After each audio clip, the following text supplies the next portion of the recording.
Having eaten, they would commence the march. Quick, quick!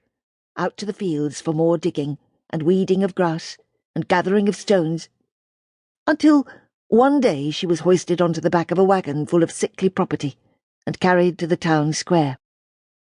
The least of the female litter, she mounted a wooden platform, and waited until all the others had been taken.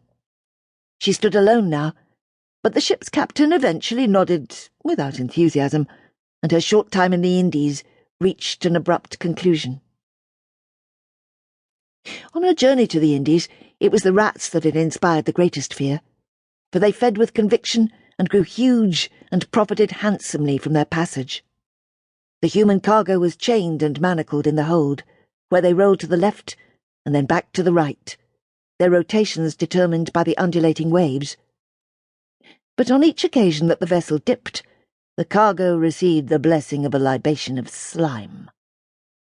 Soon they were too nauseated to eat, and most were too grief-stricken to cry, and she lay surrounded by the doleful mourning of those who rotted in the darkness.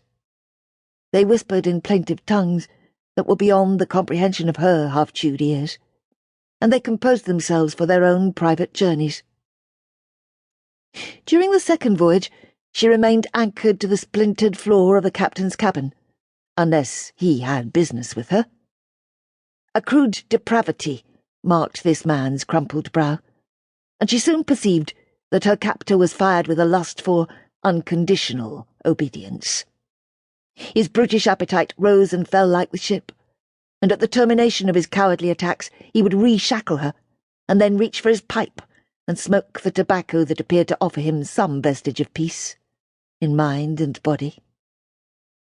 Moving even a little caused the chains to bite urgently at her wrists and ankles, and so she would simply curl up in her corner and watch as he began to blow plumes of smoke. It troubled her that the lengthy crossing was making her dull, and so, trembling like a palm leaf, she tried hard to recall the simple dignity of a bowl from which one might eat, or the long-forgotten pleasure of a few breaths of clean, pure air. How many years have I? She unseals her eyes and sees the boy trying once more to pull her upright, and she smiles. It's true. There is no dignity in lying slumped among a sea of masts. But look, vessels at anchor. Still, like her, and she feels grateful that her child is helping her. Now, she is startled by the warm water between her legs, but she welcomes the sudden flush of heat. She knows this pleasant feeling will soon pass, and only the stench and irritation will remain.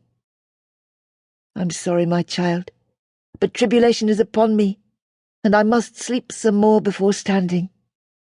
Please sit with me, and keep me company for 1 hour more. This is all I ask. Just 1 hour, and then we two shall leave together. She deeply resents the fact that these people look pitifully upon her son, whom she has ruined by the example of her own indolent misery. Their foolish tongues used to ask, "Can the boy speak English? Can he dress hair? Is he sober? Is he fit to wait upon a gentleman?" But no, she has seen the other boys, ornately attired in silks, with silver collars and satin turbans, walking behind fair ladies so they might attend to their mistresses' trains, or quickly administer smelling salts, or take charge of their fans.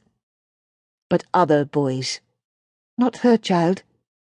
Her son will never walk behind a fair lady. He looks down at her, his wide eyes brimming with a concern that threatens to spill over into tears. She can, however, detect that a strong and tenacious heart beats in his tiny body. This being the case, all is not lost. As the pale sun sinks beneath the watery horizon, filth-encrusted sailors, ready to roister anew under the cover of darkness, appear from all directions. She never evokes any compassion from these men, who lurch confidently past her, their aura of superiority fed by excessive familiarity with rum and other strong liquors. The boy helps her to her feet, for they must leave before the quarter descends into violence. They stagger off,